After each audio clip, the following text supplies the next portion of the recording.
Nah, saat melarikan diri, si Herlina ini rupanya melewati rel kereta api. Mungkin karena pikirannya udah kacau, udah stres gitu kan. Nggak dengar ada kereta yang melaju menuju si Herlina ini. Dan akhirnya, Herlina pun di...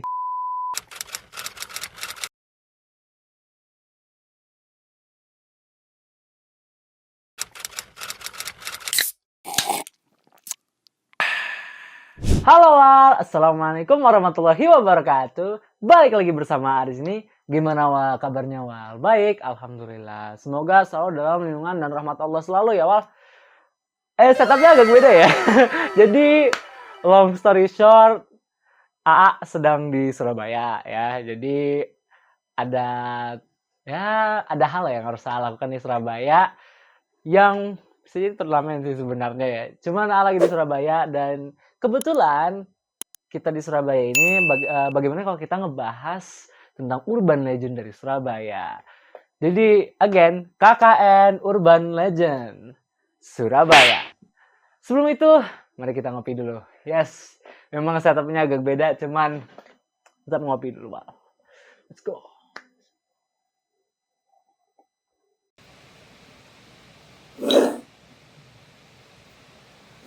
Jadi Wal, kisah yang akan kita bawakan kali ini adalah hantu urban legend yang terkenal banget di Surabaya sebenarnya. Pasti orang-orang Surabaya tahu lah ini hantu apa. Atau mungkin kalian juga pernah dengar ini hantunya apa.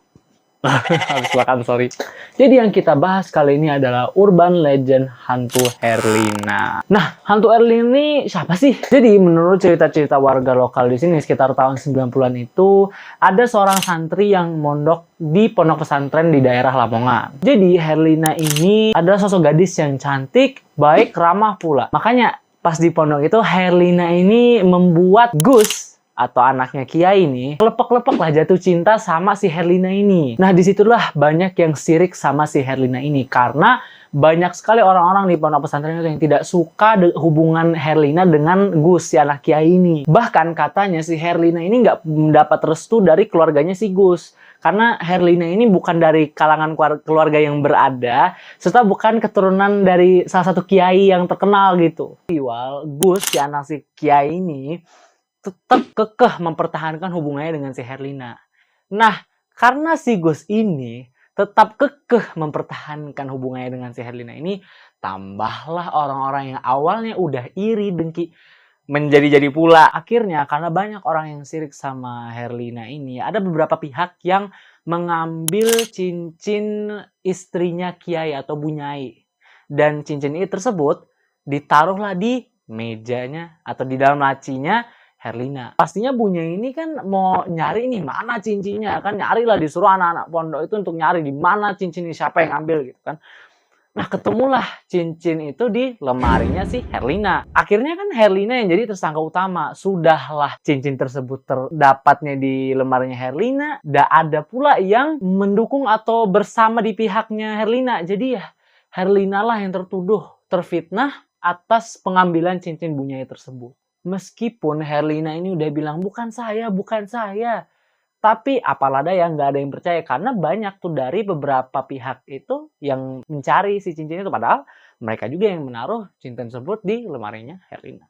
Karena kejadian ini, Herlina pun rencananya bakal dikasih hukuman sama pihak-pihak pondok. Jadi saat pihak-pihak pondok ini mendiskusikan tentang hukumannya si Herlina, nah disitulah Herlina ini merencanakan untuk kabur.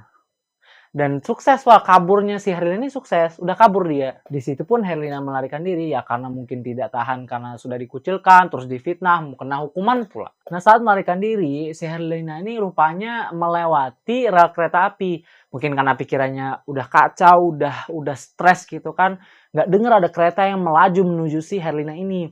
Dan akhirnya, Herlina pun ditabrak kereta. Nah, karena kecelakaan tersebut, Herlina pun dibawalah ke rumah sakit dan koma, 2 minggu setelah komanya si Herlina pun menghembuskan napas terakhirnya di rumah sakit. Karena kesedihan yang mendalam atas kematian putrinya ini, bapaknya Herlina pun tidak terima lah.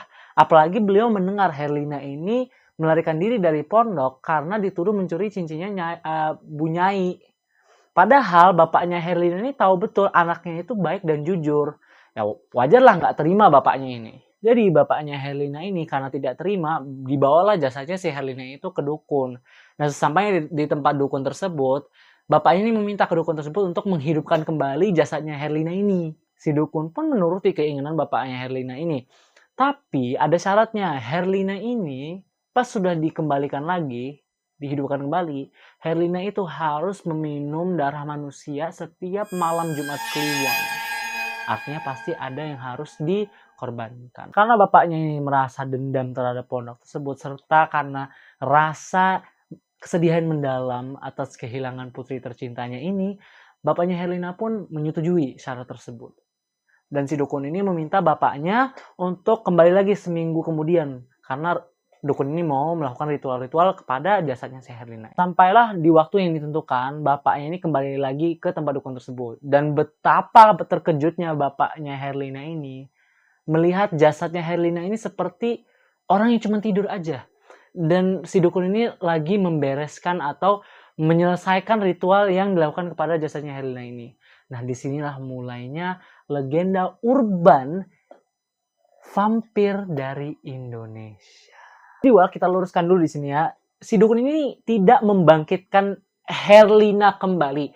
Akan tetapi, jasadnya Herlina ini dijadikan sebagai wadah untuk jin peliharaan si dukun ini.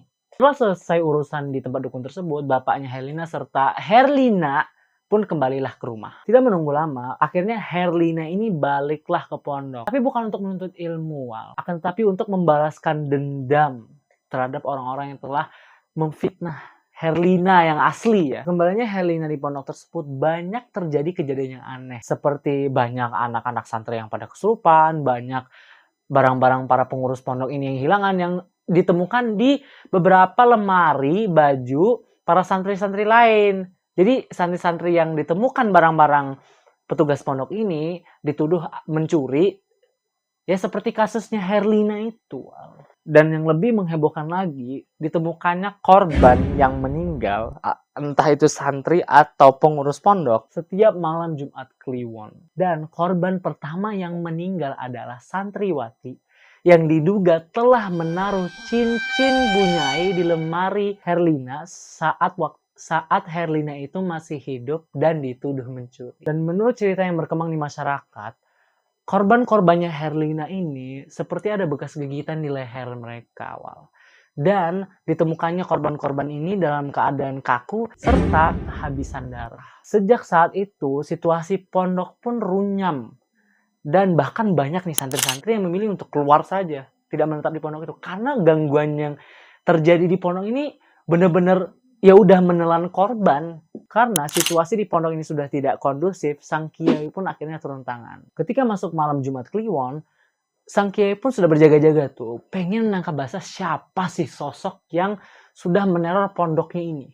Dan betapa terkejutnya, kiainya ini menemukan bahwa yang meneror pondoknya ini adalah tidak lain dan tidak bukan sosoknya Herlina. Sang kiai pun tahu sosoknya Herlina ini sebenarnya bukan Herlina. Dan sang kiai ini pun tahu bahwa yang di depannya ini bukan Herlina. Sosok yang di depannya ini bukan Herlina. Melainkan jin yang memanfaatkan tubuhnya Herlina untuk meneror santri-santri di pondok ini. Langsunglah kiai ini meruqyah sosok Herlina ini. Dan akhirnya jin itu pun keluar dari jasadnya Herlina. Setelah kejadian itu, jasadnya Herlina pun akhirnya dikuburkan dengan layak. Serta pihak pondok pesantren pun meminta maaf sebesar-besarnya kepada keluarganya Herlina.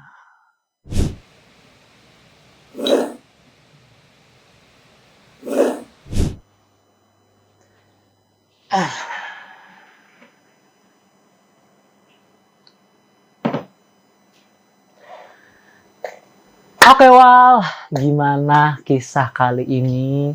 Ini urban legend yang sudah melegenda banget di Surabaya. Dan karena AA kebetulan ada di Surabaya, why not lah kita bahas tentang urban legend ini. Serta gimana video ini? Apakah menyeramkan? Apakah tidak? Karena di depan AA ini sinarnya terlalu menyilaukan ya.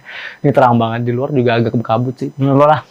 Cuman menurut AA ada banyak sekali pelajaran yang bisa kita dapatkan di kisah ini. Pertama, jangan pernah memfitnah orang.